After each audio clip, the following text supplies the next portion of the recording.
5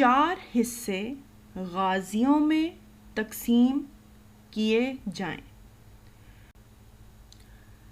اور 5واں حصہ جو خمس کہلاتا ہے اس کے متعلق اللہ کا ارشاد ہے، اور جان رکھو کہ جو کچھ بھی تم غنیمت میں پاؤ گے اس میں سے 5واں حصہ اللہ کے لیے اور رسول صلی اللہ علیہ وآلہ وسلم کے لیے اور قرابت داروں کے لیے اور یتیموں اور مسکینوں اور مسافروں کے لیے ہے۔ یہ تھا پہلے سوال کا جواب۔ اب ہے دوسرا سوال۔ اللہ تعالیٰ نے غزوہ بدر میں مسلمانوں کی کامیابی کے لیے کس کس خصوصی انعام و احسان کا ذکر فرمایا ہے؟ اس کا جواب ہے، غزوہ بدر میں اللہ نے مسلمانوں کی کامیابی کے لیے درجہ ذیل احسانات کا ذکر فرمایا ہے۔ نمبر 1، مسلمانوں کے دلوں کی تسکین کے لیے فرشتوں کا نزول ہوا۔ نمبر 2، میدان بدر میں مسلمانوں کی طرف کا علاقہ ریتلا تھا اور کفار کی طرف ہموار میدان تھا۔ جنگ سے ایک رات پہلے بارش ہوئی جس سے مسلمانوں کی طرف چلنا آسان ہو گیا، کیونکہ وہاں پہ ریت تھی نا، تو ظاہر ہے کہ بارش کی وجہ سے وہاں پر کیچڑ نہیں ہوا اور چلنا آسان ہو گیا، اور کفار کی طرف چلنا دشوار ہو گیا۔ ظاہر ہے کہ ان کا ہموار میدان تھا، مٹی تھی، تو جس کی وجہ سے کیچڑ ہو گئی اور وہ اپنے پاؤں صحیح طریقے سے جما نہیں سکے۔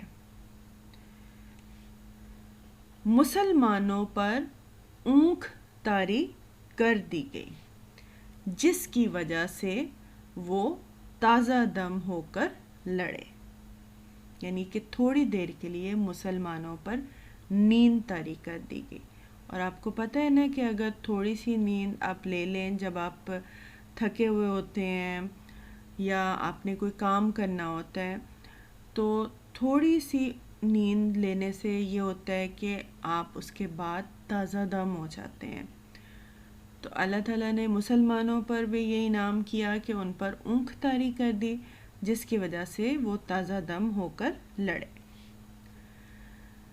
جنگ کے دوران اللہ نے مسلمانوں کو کفار کی تعداد کم کر کے دکھائی، یعنی تھوڑی دکھائی کافروں کی تعداد، تاکہ وہ ثابت قدم رہیں۔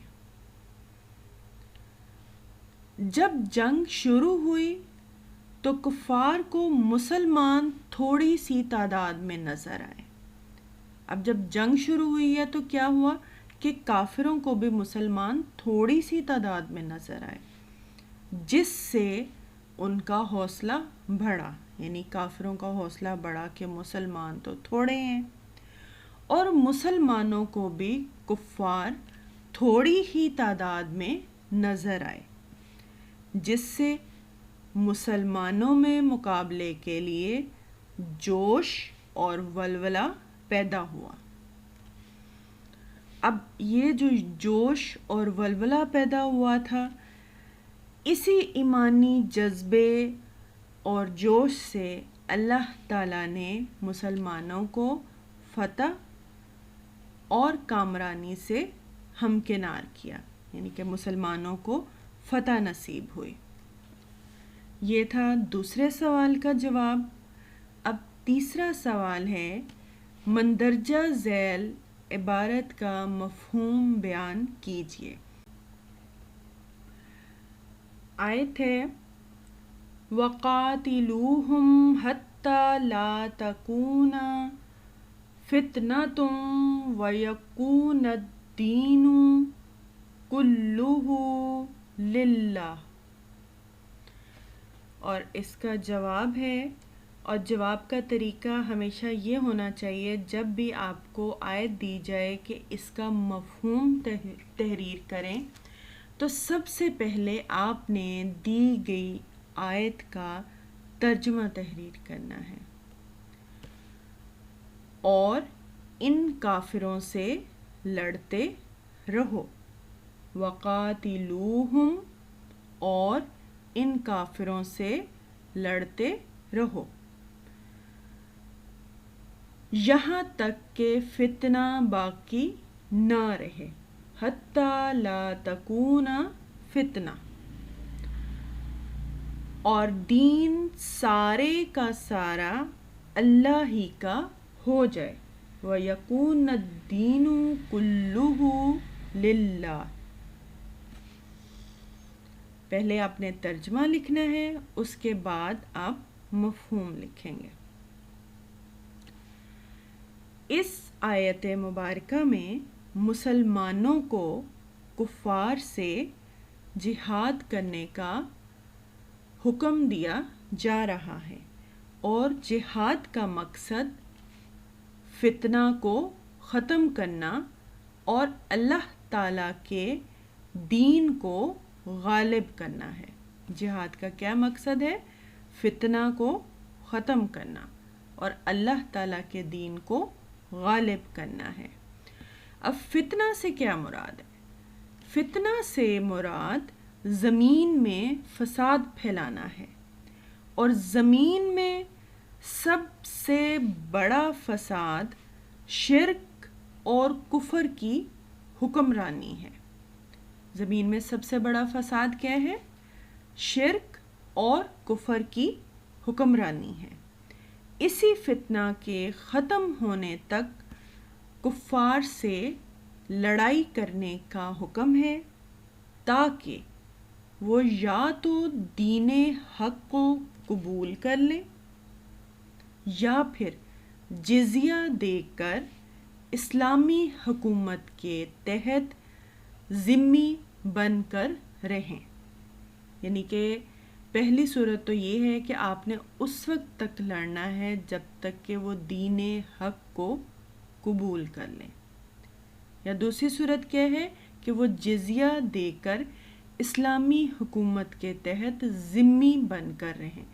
جزیہ ایک قسم کا ٹیکس ہوتا ہے جو کہ غیر مسلم ادا کرتے ہیں مسلم حکومت میں رہنے کے لیے، یعنی کہ مسلم حکومت کے تحت رہنے کے لیے غیر مسلم جو ہیں وہ اطاعت قبول کرتے ہوئے کہ وہ اپنے دین کے مطابق زندگی گزاریں گے، لیکن یہ کہ وہ مسلمانوں سے جنگ نہیں کریں گے، مسلمانوں کو تنگ نہیں کریں گے، فساد نہیں پھیلائیں گے، اور وہ مسلم سلطنت میں رہنے کے لیے جزیہ ادا کرتے ہیں۔ یہ ایک قسم کا ٹیکس ہوتا ہے، اور ذمی وہی ہوتا ہے جو کہ جزیہ ادا کر رہا ہے،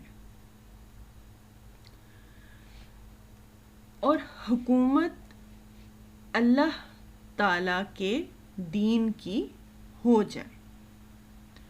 یہ تھا تیسرے سوال کا جواب۔